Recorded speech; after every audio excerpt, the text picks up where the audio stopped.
Tu es descendu vers la mort et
Psaume 6.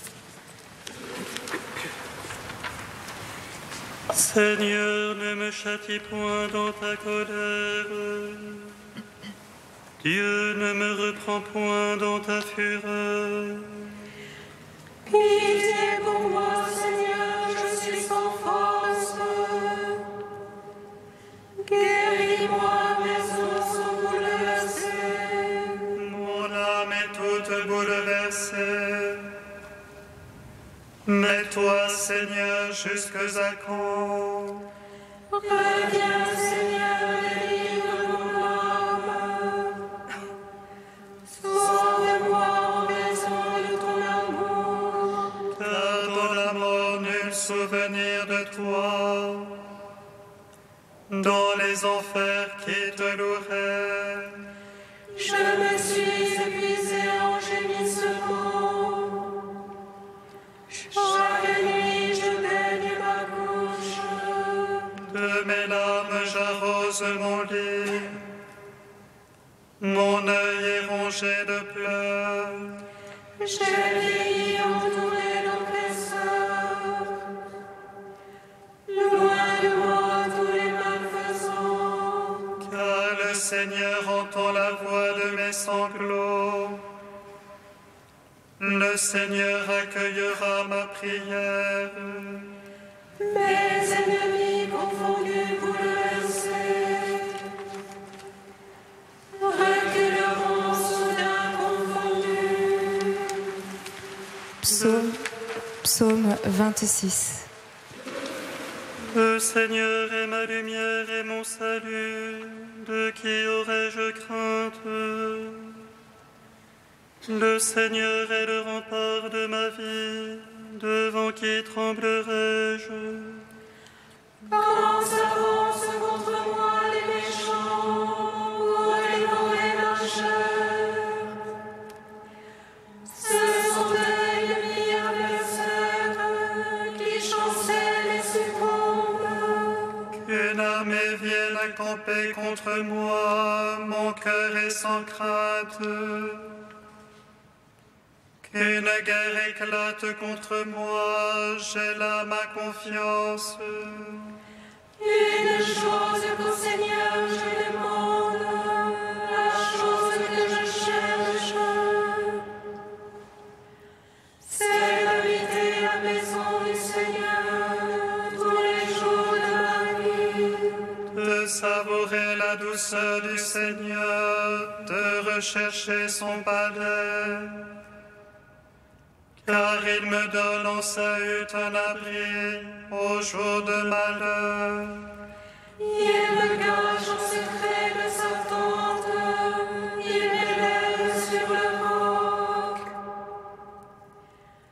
Et maintenant ma tête s'élève sur les rivaux qui m'entourent. Et je viens sacrifier en sa tente des sacrifices d'ovation. Je veux chanter, je veux jouer pour le Seigneur, c'est lui mon secours. Écoute, Seigneur, mon cri d'appel, pitié, réponds-moi.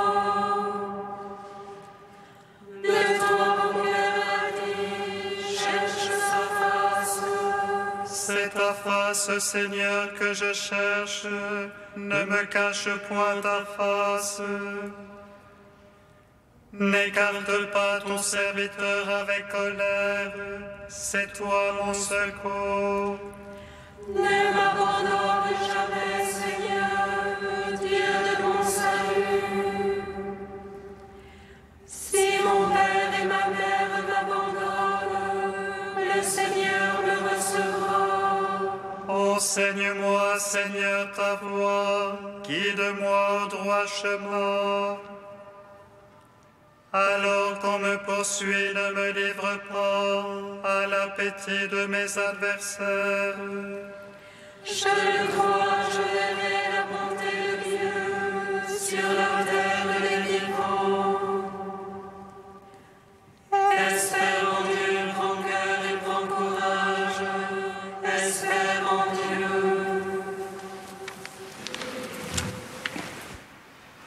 1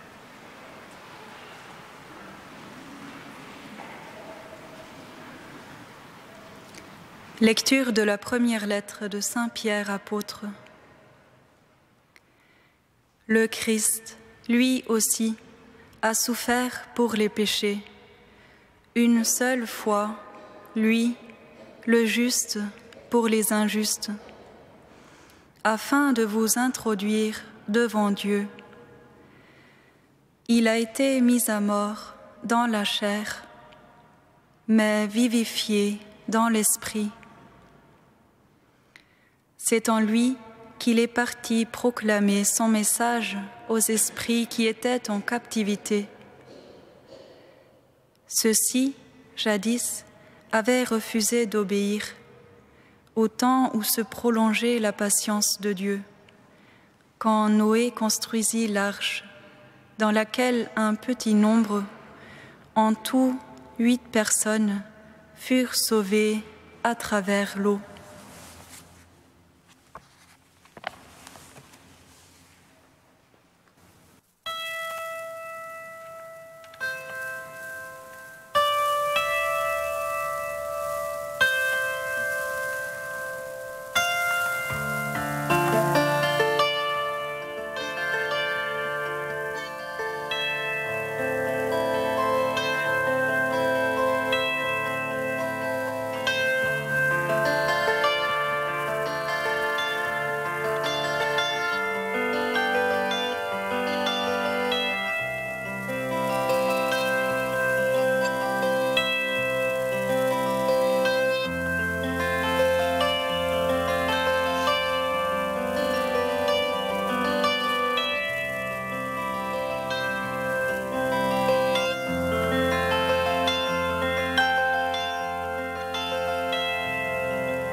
Que dans la mort je ne m'endorme pas, illumine mes yeux, Seigneur, éveille-moi.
De saint Éphrem au IVe siècle. Le tombeau et la naissance. Il était impossible au Christ de naître et de mourir autrement que formé des mêmes membres que nous. C'est donc selon l'ordre des choses que le Seigneur a mené son corps de la porte du sein maternel à la porte du tombeau. En naissant, il ouvrit le sein fermé et en ressuscitant, le tombeau cerné et gardé.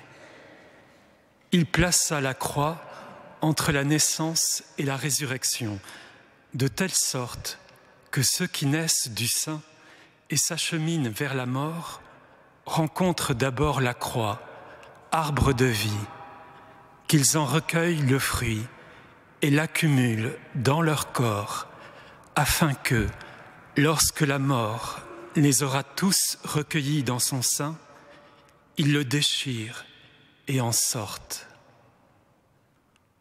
On posa une pierre sur l'entrée du tombeau, donc une pierre contre une autre pierre, car cette pierre gardait la pierre qu'avaient méprisée les bâtisseurs. Cette pierre, soulevée par des mains d'hommes, devait garder la pierre, détachée sans l'aide de mains d'hommes. Cette pierre, sur laquelle l'ange s'assit, devait garder la pierre dont le sceau garde les fidèles. La porte de la vie sortit donc par la porte de la mort. C'est la porte du Seigneur, car les justes entrent par elle. Quand elle fut fermée, elle délivra les enfermés. Par sa mort, les morts vécurent. Par sa vie, les silencieux crièrent. Par sa résurrection, il y eut un tremblement de terre, et sa sortie du tombeau introduisit les nations dans l'Église.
Psaume 129.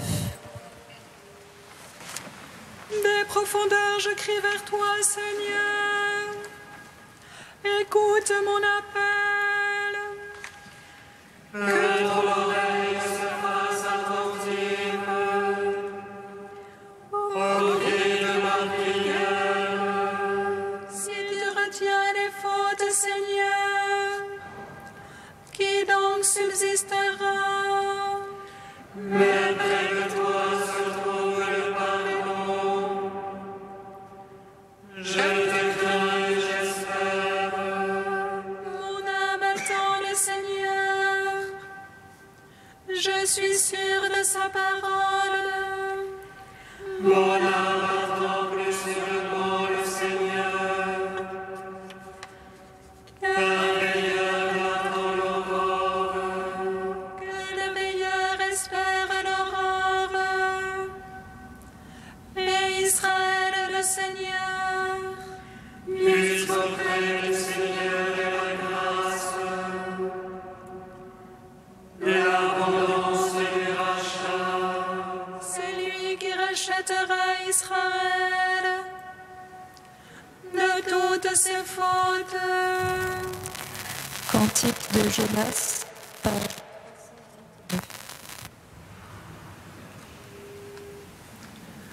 Dans ma détresse, je crie vers le Seigneur et lui me répond. Du ventre des enfers, j'appelle, tu écoutes ma voix.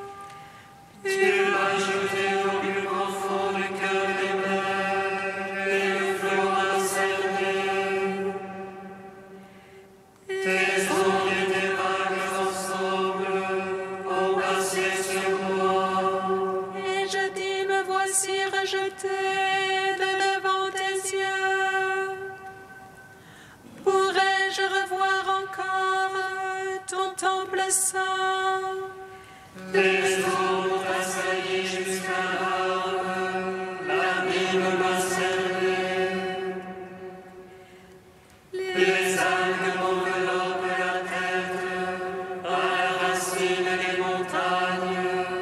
Je descendis au pays dont les verrous m'enfermaient pour toujours.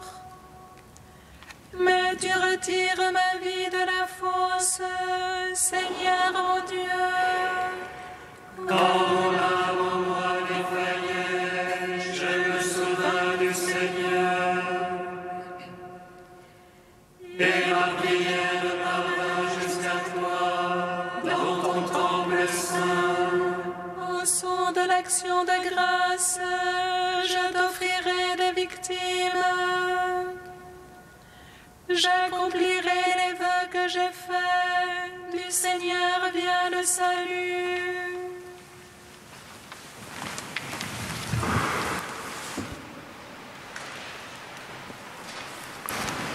D'Adam de Persaigne au XIIe siècle, l'attente de la résurrection. Venez, puisons joyeusement aux sources du Sauveur. Voici que notre Consolateur est retourné au Père. En inclinant la tête comme un véritable obéissant, il rend l'esprit. Il s'en va, le bon pasteur, le maître sage, notre Seigneur, le doux ami, le tendre Père. Et nous autres, orphelins, qu'allons-nous devenir? Le voyez-vous? La nature inanimée ne souffre pas qu'il quitte son corps, mais tout entière, elle s'adonne aux lamentations. Le soleil s'est obscurci parce qu'au coucher de la véritable lumière, il a pris l'attitude de la lamentation. La terre tremble, les rochers se fendent, le voile du temple se déchire, manifestant la protestation des éléments devant la mort de celui qui les créa. Ah, quelle serait inconsolable notre désolation si nous n'avions confiance dans la proximité de la résurrection.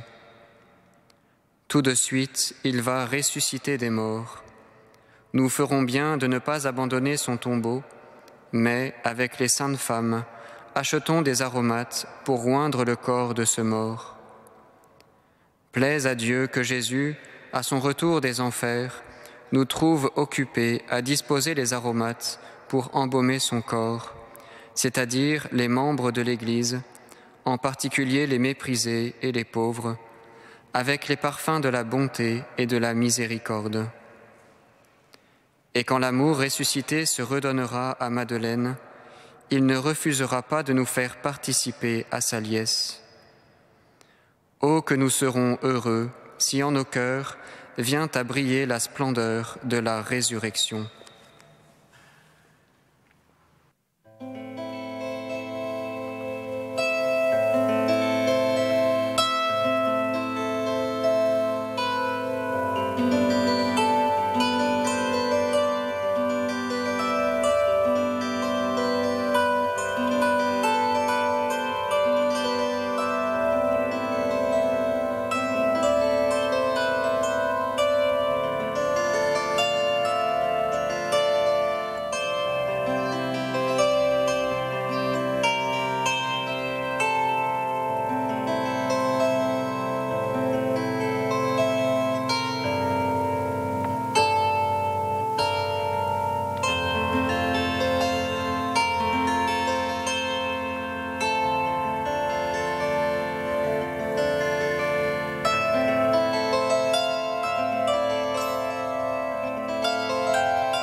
En ta paix, Seigneur. En ta paix, Seigneur, je me... En ta paix, Seigneur, je me couche et m'endors. Je m'éveille, tes rêves m'ont soutenu.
Lecture de l'Évangile de Jésus-Christ selon saint Matthieu.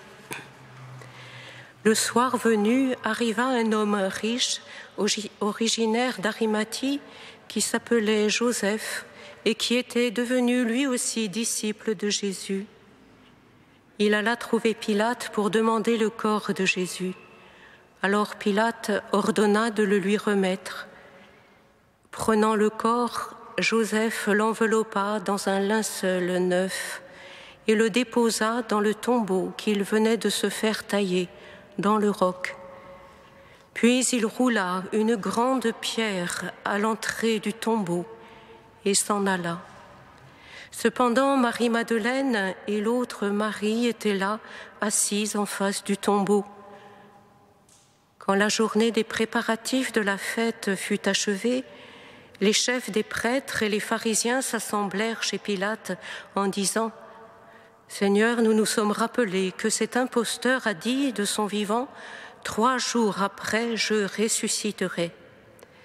Donne donc l'ordre que le tombeau soit étroitement surveillé jusqu'au 3e jour, de peur que ses disciples ne viennent voler le corps et ne disent au peuple « Il est ressuscité d'entre les morts ». Cette dernière imposture serait pire que la première. Pilate leur déclara « Je vous donne une garde, allez, organisez la surveillance comme vous l'entendez. » Ils partirent donc et assurèrent la surveillance du tombeau en mettant les scellés sur la pierre et en y plaçant la garde.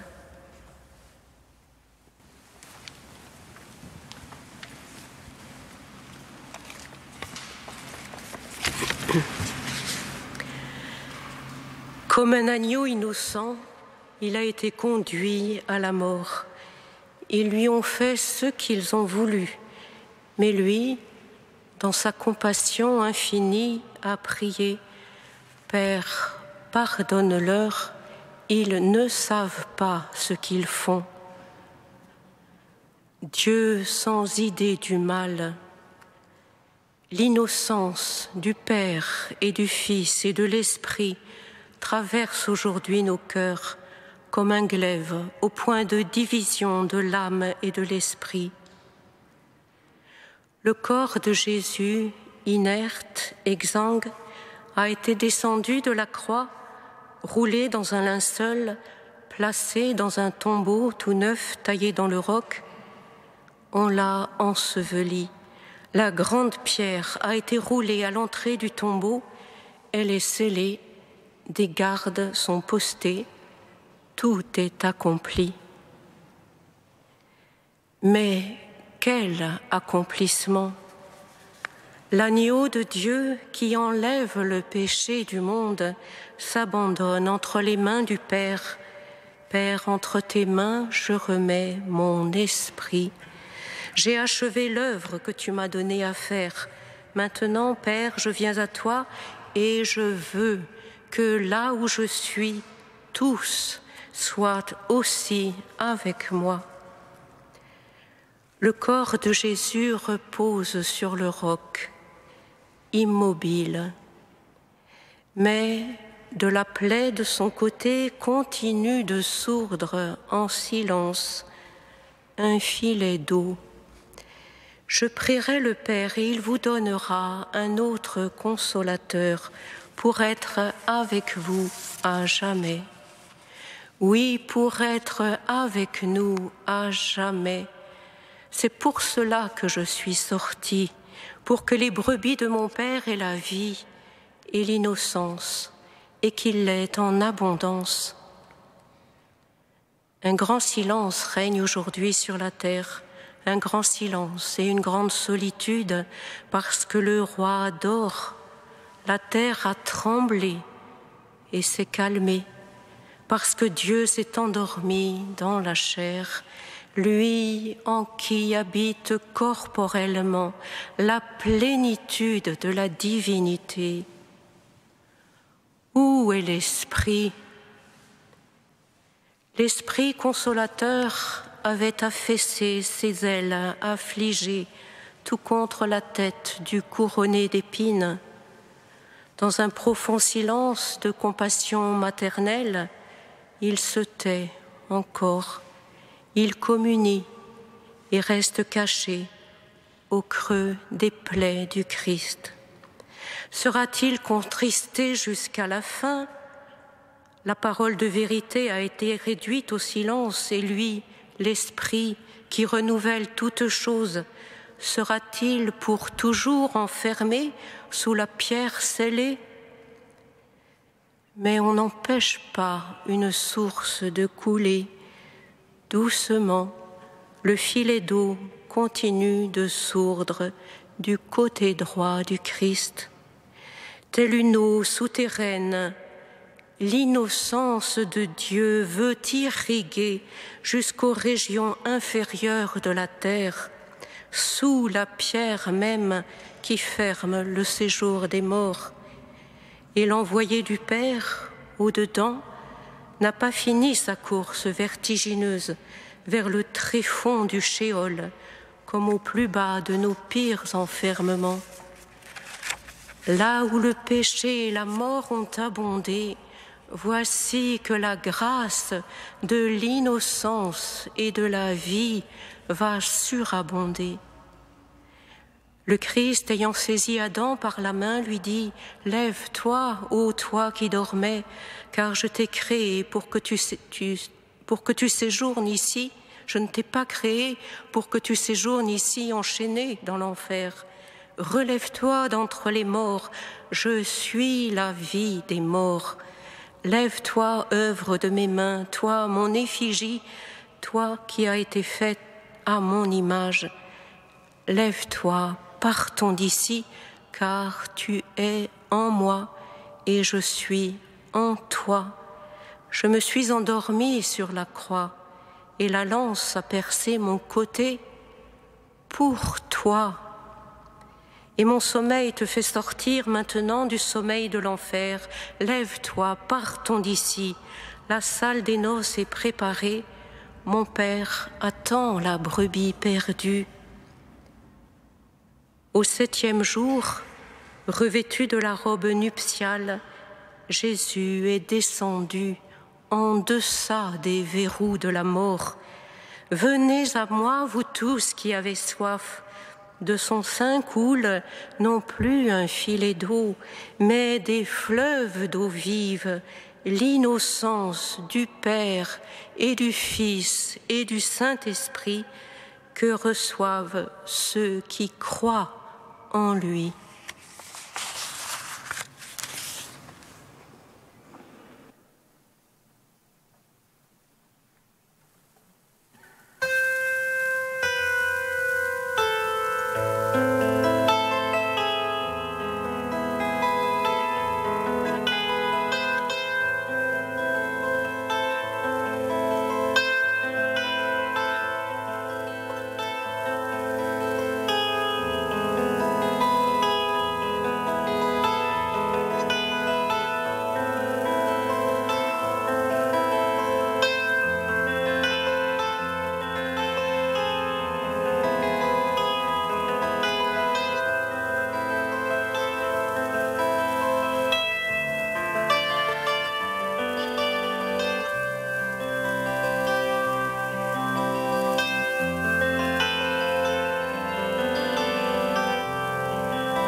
Au 7e jour, Dieu se reposa après toute l'œuvre qui avait faite.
Marie était là, au pied de la croix, recevant l'esprit de son Fils.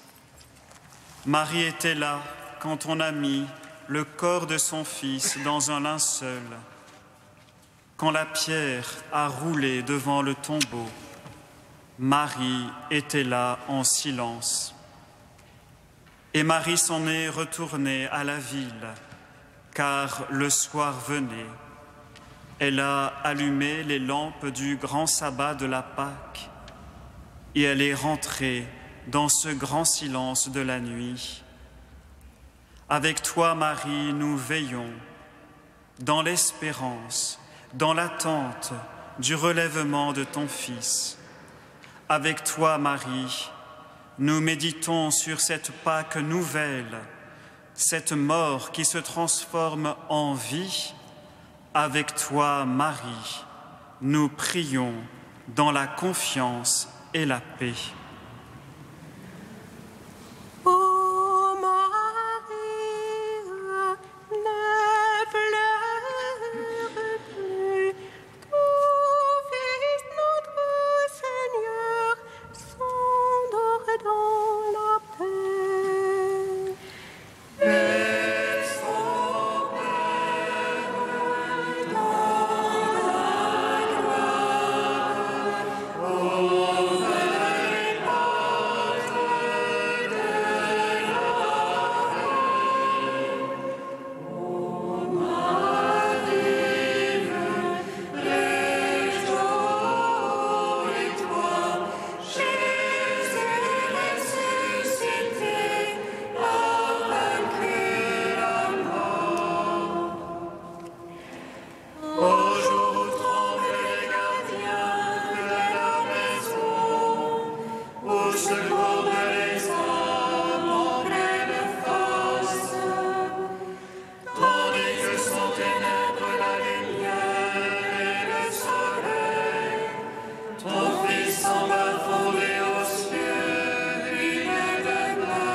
reçois